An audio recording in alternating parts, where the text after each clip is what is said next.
I'm kind of wiped out today. Maybe that's why I'm also so frazzled feeling in my brain. I'm a little tired, but I was like, all right, fuck that though, doesn't matter. Get up, go out, go do my day, go do my stuff.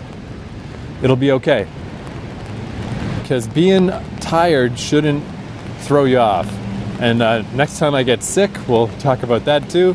Hopefully nothing extremely terrible will happen in my life to really test this philosophy. I feel like if my whole family dies in a fiery plane crash, then I'll probably stop writing for a while. But just the stuff of like, oh, I'm tired, I'm sick, because this isn't quite going right, that's not quite going right. Doesn't matter. Don't skip a day. Don't skip a day. Keep going.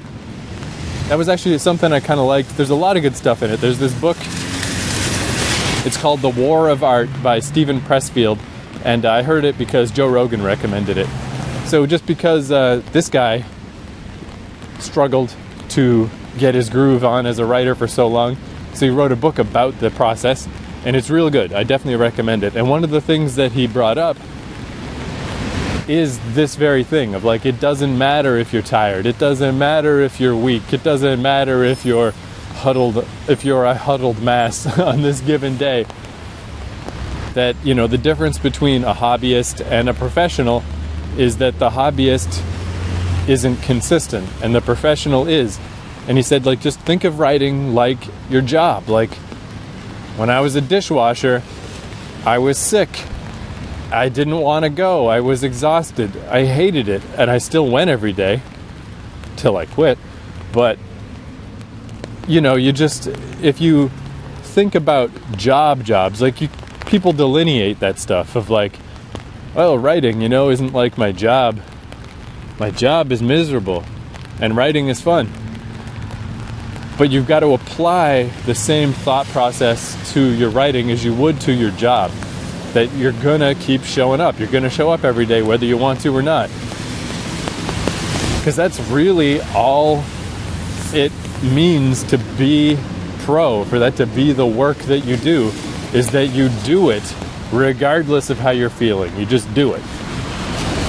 And I liked reading that because it is a nice little, like it doesn't actually matter if you feel queasy or if you have a headache. It doesn't matter. You can still show up. You can still get work done. If you could show up to your shitty job, then you can show up for this. Now, that being said, I don't believe in putting undue pressure on yourself, because in the long term, I think if you put too much weight on yourself, you'll just collapse. You won't get stronger, you'll just grind down until you get weaker.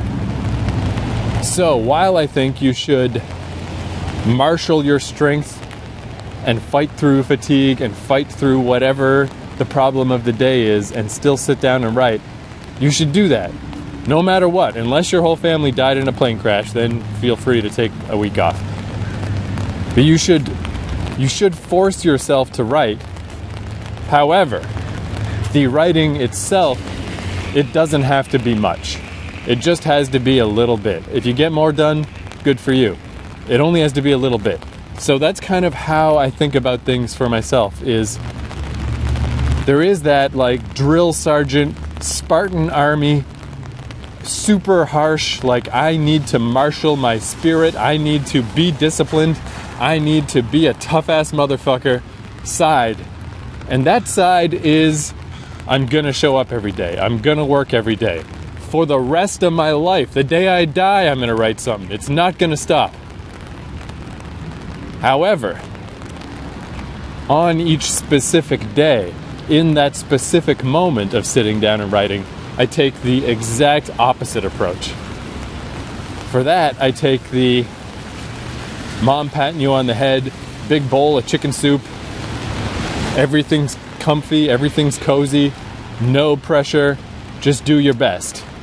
Participation badges all around, you know?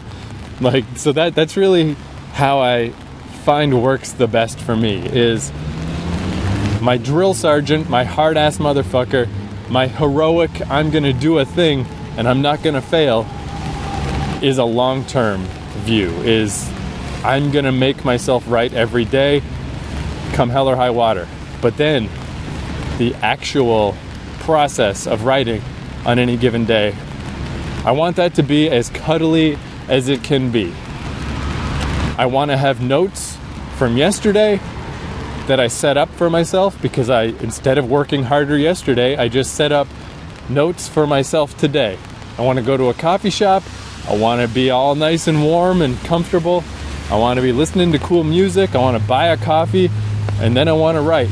And if I bail out on that writing after 20 minutes, that's fine. As long as I did something.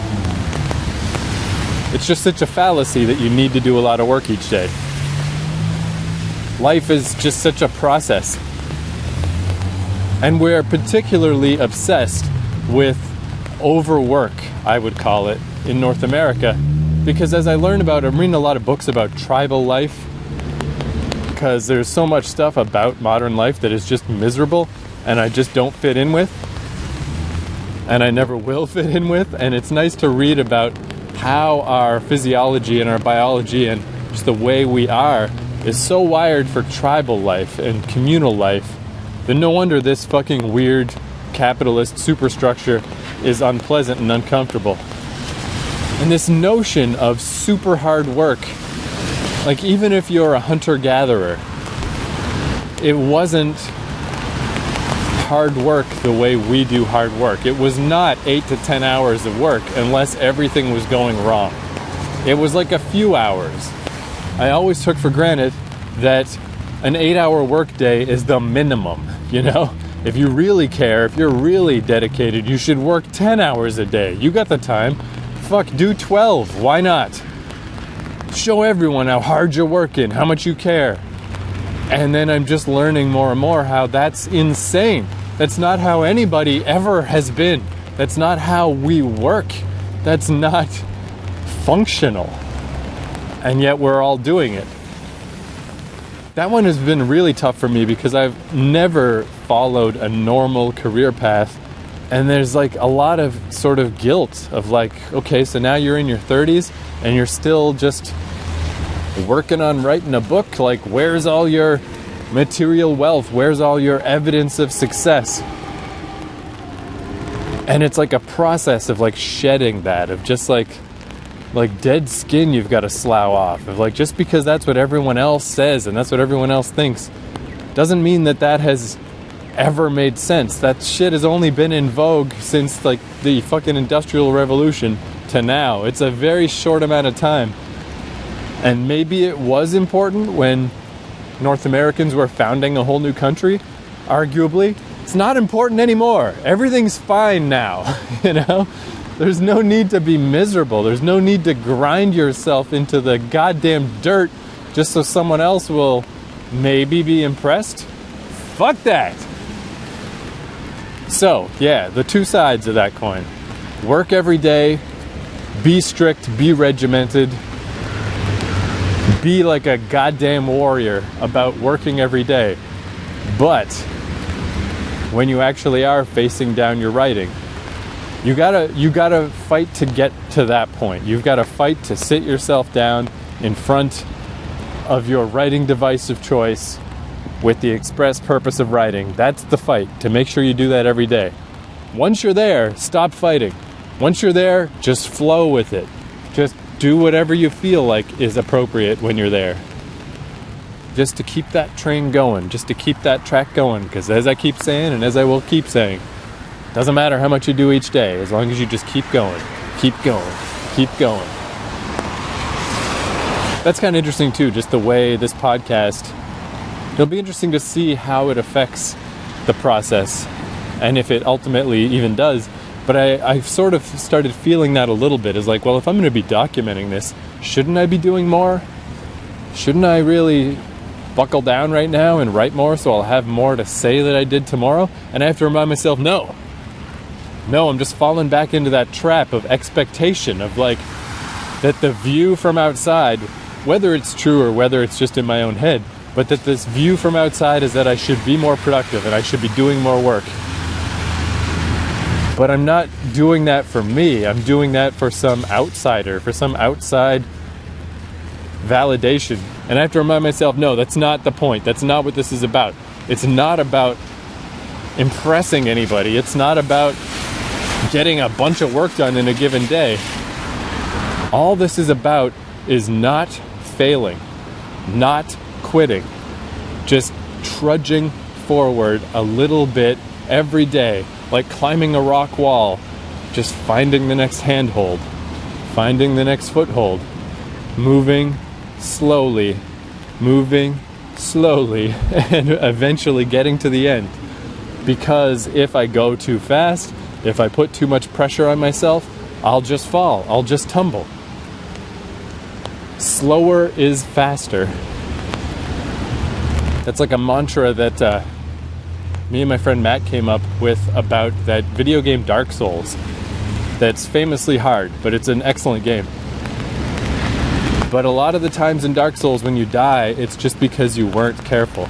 You weren't observant. You were trying to go too fast, and you fail, and your net time will be far longer. Trying to go fast will make your overall results slower, because you'll keep stumbling, and you'll keep falling, and you'll keep failing. Where if you're just consistent, and careful, and slow, and methodical, you'll get there.